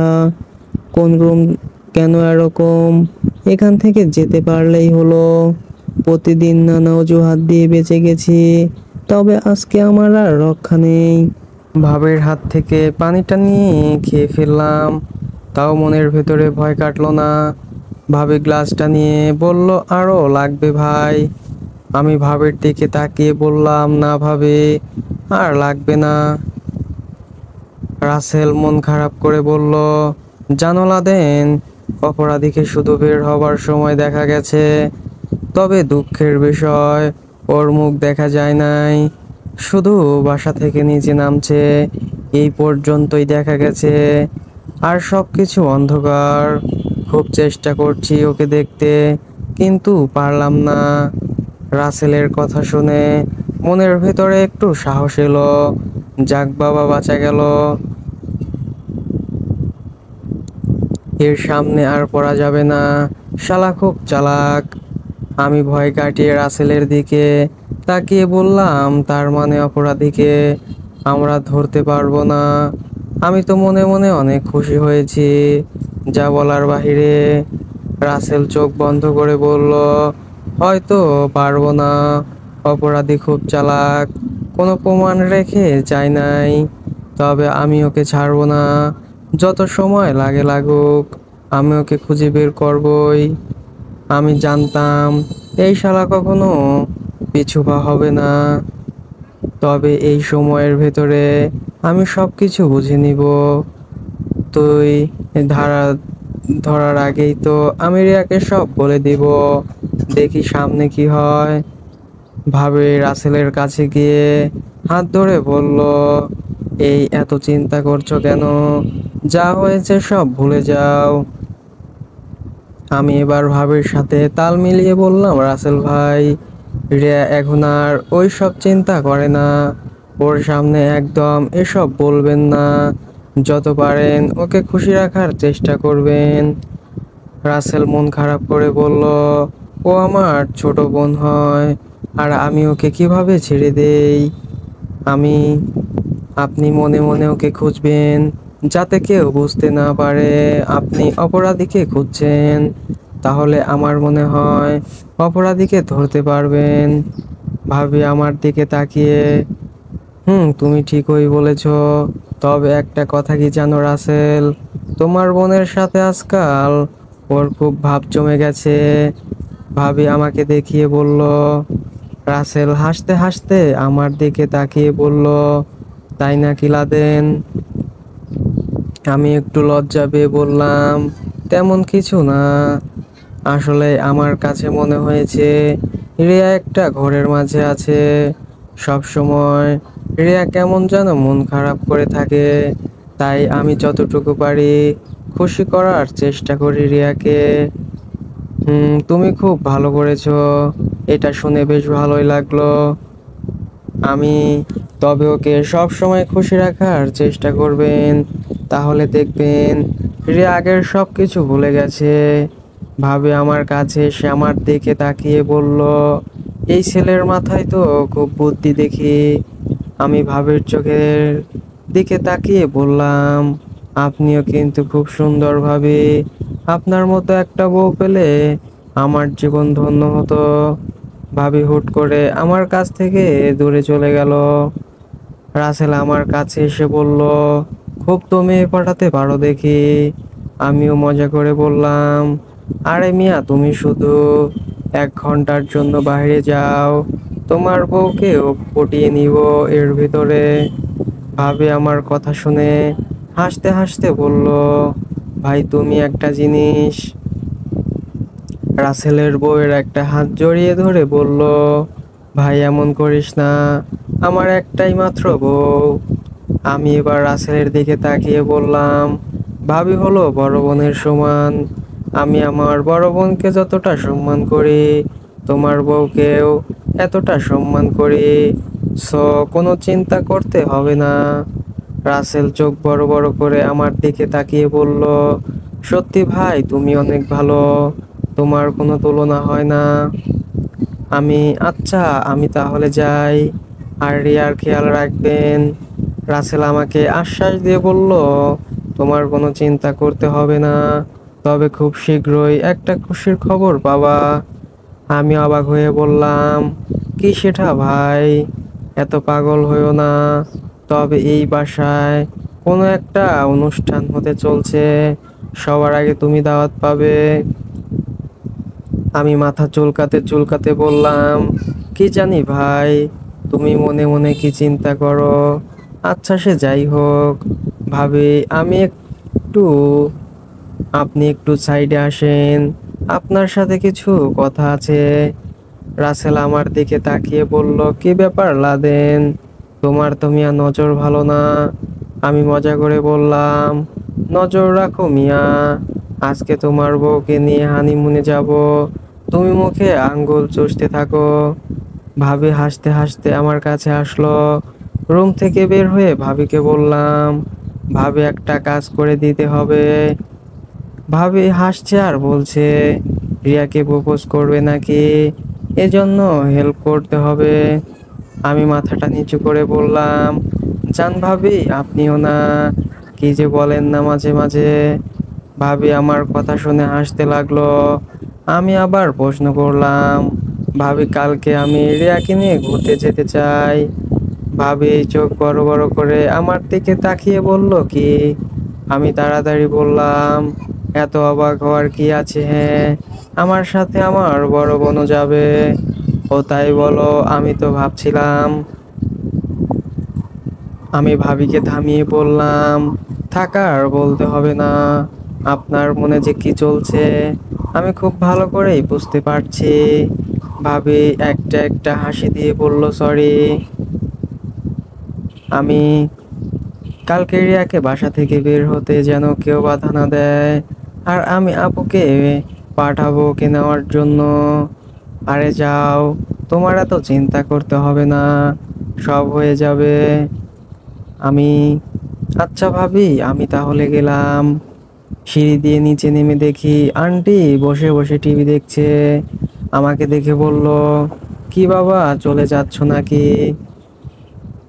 আমি দাঁড়িয়ে আন্টির দিকে তাকিয়ে বললাম, জি আন্টি, অনেকটা সময় তো হয়ে গেল, তাই চলে যাচ্ছি, কিছু খেয়ে যাও। আমি যেতে যেতে বললাম, না আন্টি আরেকদিন, আজকে আসি। বাসা থেকে বের হতেই যেখান থেকে রিয়ার রুম উঠেছিলাম সেখানে ভালো করে তাকিয়ে একবার দেখলাম, কিন্তু কোনো সিসি ক্যামেরা চোখের সামনে পড়লো না। তবে কি রাসেল আমাকে মিথ্যা বলল? কি জানি, শালা অনেক চালাক, মনে হয় আমাকে সন্দেহ করে, আমার সাথে গেম খেলো না। দাঁড়াও আমিও দেখাবো আমি কি করতে পারি। তবে একটা কথা তো জানা হলো না, রিয়ার বাবা এসেছিল নাকি? আরে এসব জেনে আমি কি করব?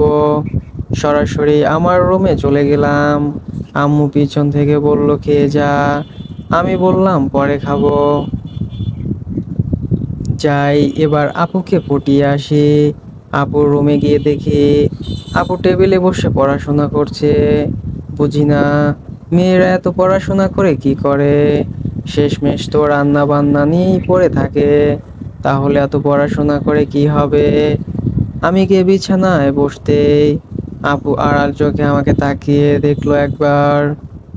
আমি আপুকে ডাক দিয়ে বললাম, আর দেখতে হবে না, এখানে আয়, তোর সাথে কথা আছে। আপু চেয়ার ছেড়ে বলল, কি ব্যাপার আজকে হঠাৎ আমার রুমে? আমি একটু রাগ করে বললাম, কেন আমার রুমে যাস যখন, তখন তো আমি কিছু বলি না, আর তোর রুমে আসতেই আপু আমাকে থামিয়ে দিয়ে বলল, আরে গাধা আমি কি তাই বলছি? আমি বলছি কখনো তো আমার রুমে আসিস নাই, তাই বললাম। আমি, আয় এখানে বস, আমার পাশে বসতে বললাম। আপু এসে আমার পাশে বসে আমার দিকে তাকিয়ে বলল, কি হয়েছে বলতো, আজকে বড় বোনের কাছে কি মনে করে? আমি একটু ভঙ্গি সুরে বললাম, কেন, তুই আমার বড় বোন, তোর কাছে আসলে বুঝি অনুমতি লাগবে? আপু আমার গালে চুমু দিয়ে বলল, আমি কি তাই বলেছি রে পাগল? এখন বল কি হয়েছে? আমি একটু আনমনে আপুর দিকে তাকিয়ে বললাম, আপু কালকে আমি রিয়াকে নিয়ে একটু ঘুরতে যাব, সাথে তুইও যাবি। আপু চমকে আমার দিকে তাকিয়ে বলল, তুই কি এতক্ষণ রিয়ার সাথে ছিলি? আমি, হুম। তুই বুঝলি কিভাবে? তোরে দেখেই বুঝে গেছি। আর তোর মতি গতি ভালো লাগছে না, তোর না গার্লফ্রেন্ড আছে? আমি মন খারাপ করে আপুর দিকে তাকিয়ে বললাম, সে আমাকে ধোকা দিয়েছে আপু, আমি ছাড়বো না ওকে। আমার এতগুলো টাকা আমি এভাবে জ্বলে দিতে দেব না।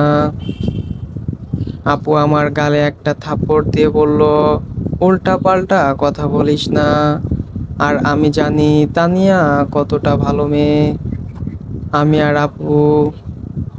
আপুকে এই বিষয়ে কিছু বললাম না। জানি বললেও বিশ্বাস করবে না। আচ্ছা আপু, কালকে তো যাবি না? আমি কেন যাব? তুই রিয়াকে নিয়ে যা। আমি আপুকে রাগ দেখিয়ে বললাম, তুই বুঝিস না কেন? ও একটা অন্ধ মেয়ে, আমি ওর হাত ধরতে পারবো না। আর তাছাড়া আমি বলছি কালকে তুই, রিয়া আর আমি ঘুরতে যাব। আপু এবার সাপের মতো রাগে আমাকে বলল, এই তুই কতদিন আমাকে বাইরে ঘুরতে নিয়ে গেছিস, আজকে কোন মেয়ে বলছে তার জন্য তুই পাগল হয়ে গেলি? আমি ধুর, কাকে কি বলি? তুই আমার বোন, সব সময় তো আমাকে ভয়ের উপরে রাখিস। তোর জন্য ভালো করে পর্যন্ত তানিয়ার সাথে ঘুরতেও পারি না। আমি তো ঠিকই করি, তুই জানিস না? বিয়ের আগে ঘোরাঘুরি করা একদম ঠিক না। আপুর দিকে অসহায় দৃষ্টিতে তাকিয়ে বললাম, তুই না আমার বড় বোন, প্লিজ না করিস না। আচ্ছা যা, যাব। আমি আপুকে জড়িয়ে ধরে বললাম, অনেক অনেক ধন্যবাদ তোকে, তবে কালকে কিন্তু খাওয়াতে হবে তোর, মানে সব খরচ তোর। আমি, আচ্ছা, সে আমার, তোর চিন্তা করতে হবে না। বাবা কি সিদ্ধান্ত নিয়েছে শুনলি? আমি, কি হয়েছে? বাবা বলেছে বাবার সাথে নাকি তোকেও এখন থেকে অফিসে যেতে হবে। আমি আপুকে বললাম, দেখ বোন, আমি কতটা ছোট, আমাকে দিয়ে সব হবে বল? হবে হবে, ছেলে মানুষ সব কিছুই পারে। আমি রেগে বললাম, আলু পারে, আমি এত চাপ নিতে পারবো না, দরকার হলে বাসা ছেড়ে চলে যাব। আপু আমার কথায় হাসতে হাসতে বলল, যা না, একদিন বাসা থেকে বের হয়ে দেখ, কেউ তোরে এক বেলা খেতে দেয় নাকি? আমি রেগে বললাম, তুই আমার বড় বোন নাকি আমার শত্রু? যা এখান থেকে, তোর বক বক শোনার মতো সময় নাই আমার। আমি, সময় একদিন আমারও আসবে, সেদিন আমার কাছে আসলে দেখিস, মজা বুঝিয়ে দিব। আপুর আমার দিকে রাগী দৃষ্টিতে তাকিয়ে বলল, তুই আমার কোন উপকারে আসবি না সেটা আমি খুব ভালো করেই জানি। আচ্ছা তুই নাকি এখন তানিয়াকে এত সময় দিস না? কে বলেছে তোর এই কথা? আমি আপুর দিকে তাকিয়ে বললাম, কে বলবে আবার? তানিয়া আমাকে কল করছিল আর এসব বলেছে। আমি আর কিছু বললাম না, চুপ করে বসে আছি। আপু আমার হাত ঝাঁকি দিয়ে বলল, কিরে কথা বলিস না কেন? আমি রেগে বললাম, ওকে যদি আমি কাঁচা চিবিয়ে না খাই, আমার নাম লাদেন না। শালির জন্য আমি কি না করেছি, আর আমার সাথে ধোকা, ওকে তো আমি ছাড়বো না।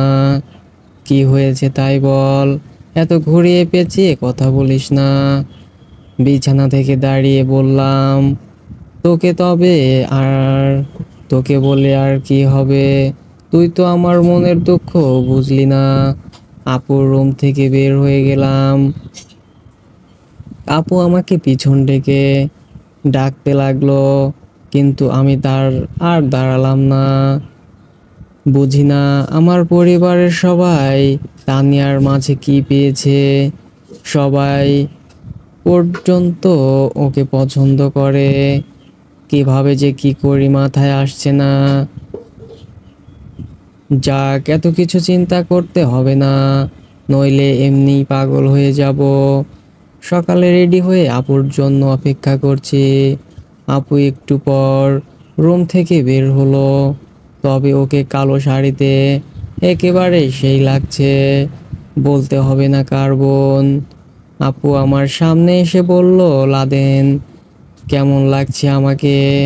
আমি হতাশ হয়ে বললাম, আজকে বুঝি আমি আমার বোনকে হারাবো? আপু একটু অবাক হয়ে বলল, কি? আমি, যেই সুন্দর লাগছে না তোকে, যদি কেউ এসে তোরে তুলে নিয়ে যায়, এই জন্য বললাম। আপু একটা হাসি দিয়ে বলল, ধুর, লজ্জা দিস কেন, চল। আমি আপুর গাল টেনে বললাম, আমার লজ্জাবতী আপু রুমে থেকে বের হবে। পিছন থেকে আম্মু বলল, কি ব্যাপার, আজকে দুই বান্দর একসাথে, কোথায় ঝগড়া করিস না আবার। আমি আম্মুর দিকে তাকিয়ে বললাম, আম্মু তুমিও না, কতদিন পর দুই ভাই বোন একটু ঘুরতে যাব। আম্মু পিছন থেকে বলল, তোর বড় ভাইকেও নিয়ে যেতে পারতি সাথে করে। আপু পিছন ফিরে বলল, তোমার ছেলের কি আর সময় আছে নাকি আমাদের সাথে যাবে? ও তো ওর হবু বউকেই নিয়ে সব সময় ব্যস্ত। আগে বিয়ে হোক না, পরে মজা দেখাবো। বাসার বাইরে এসে বললাম, আপু তুই যা, আমার মনে হয় রিয়া রেডি হয়ে আছে। সত্যি তো, নইলে তোর একটা চুলও থাকবে না মাথায়। আমি আপুর দিকে তাকিয়ে বললাম, আরে জানা, আগে গিয়ে দেখ। আপু রিয়াদের বাসায় চলে গেল। আমি দাঁড়িয়ে আছি আর চিন্তা করছি রিয়া আসবে না। হালকা হালকা একটু ভয় হতে লাগলো মনের ভিতরে। অনেকক্ষণ দাঁড়িয়ে থাকার পর দেখি আপু একা একা রিয়াদের বাসা থেকে বের হলো। এটা দেখে মনটা খারাপ হয়ে গেল। তার মানে কি রিয়া আমার সাথে যাবে না? কত আশা ছিল রিয়াকে নিয়ে, আর ও কিন্তু হঠাৎ করেই। সো ফ্রেন্ডস, এখনকার মতো এই পর্যন্তই। পরবর্তী অংশটুকু দেখতে চাইলে অবশ্যই কমেন্ট করে জানিয়ে দিন এবং ভুল হলে ক্ষমার সুন্দর দৃষ্টিতে দেখবেন। ধন্যবাদ সবাইকে।